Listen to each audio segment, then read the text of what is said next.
आदर करते हैं, आप हमारे आदरणीय हो। लेकिन जो दिल्ली से जो फरमान आया है, तुगलकी फरमान, हम इससे सहमत नहीं है और मैं तुरंत प्रभाव से मैं इस्तीफा देता हूँ।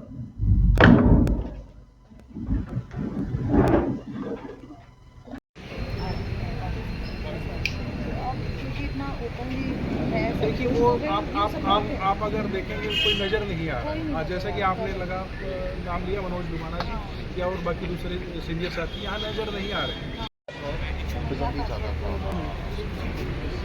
ये हमारे उस समय के राष्ट्रीय अध्यक्ष कुंदन जी ने और कन्या कुमार जी ने मिलकर के सबकी सहमति से चीज़ों को की थी और मेरे ख्याल से एनएसयूआई के भैया देखिए जब संगठन कोई भी फैसला लेता है तो मिलजुल कर एक सबकी सहमति से होना चाहिए।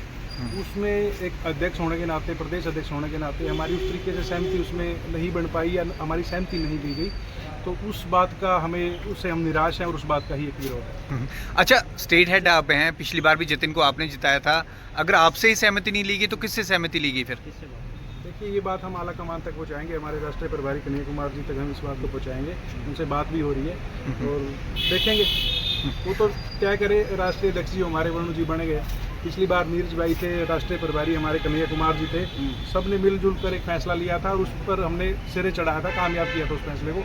ये तो हमारे अध्यक्ष जी तय करें ना, वरुण चौधरी जी तय करें जो कल अंदर प्रेस कॉन्फ्रेंस आपने कहा कि ये तानाशाही फैसला है, तो ये बंद कमरे में लिया गया बिना स्टूडेंट्स की राय से, बिना एनएसयूआई की टीम की राय से? देखिए एनएसयूआई, मैं नहीं कहता एनएसयूआई एक प्रदेश अध्यक्ष होने के नाते मेरे से ही शुरू होती मेरे पे खत्म, उन सब में ये सब लोग साथी हैं जो हमारे यहाँ अंदर भी बैठे हैं, बाहर भी खड़े हैं, उस तरीके से सलाह मशवरा नहीं हुआ गया। एक फॉर्मल तौर पे हमें एक चिट्ठी पकड़ा दी गई कि आखिरी में ये 10 मिनट पहले कि ये प्रधान होगा, तो उस चीज़ का हम विरोध करते हैं। आपने किसी का नाम सजेस्ट किया था कोई सर्वे करके? जी बिल्कुल, 2-4 और अच्छे उम्मीदवार थे जो अच्छे कैंडिडेट साबित हो सकते थे, बट संगठन ने उस पर नहीं गौर किया। आपको लगता है किसी की सिफारिश चली है इसमें या किसी एनएसयूआई के हेड की चली है जिसके कारण राहुल का नाम अनाउंस किया? इस बारे में तो हम देखो अभी कोई टिप्पणी कर नहीं सकते, बट कहीं ना कहीं ये है कि संगठन का फैसला जो है मिलजुल कर होना चाहिए, उसमें कहीं ना कहीं सलाह मशवरा जो है नहीं किया गया। अब आप सपोर्ट करेंगे कि आप इस्तीफा दे रहे हैं एनएसयूआई से?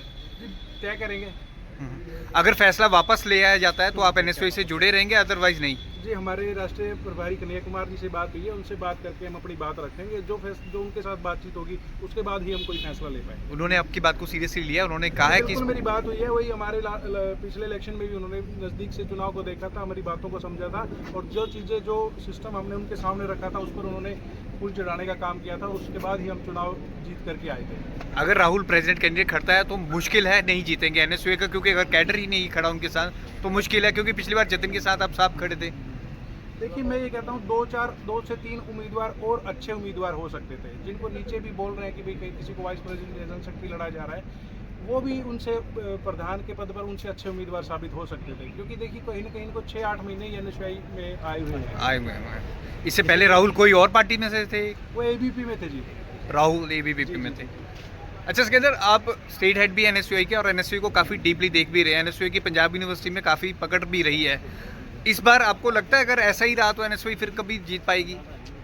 देखिए मैंने जैसे कहा कि राष्ट्रीय प्रभारी कन्हैया कुमार जी से बात हुई है, उसके बाद ही हम कुछ आपको इस बारे में बोल पाएंगे या बता पाएंगे।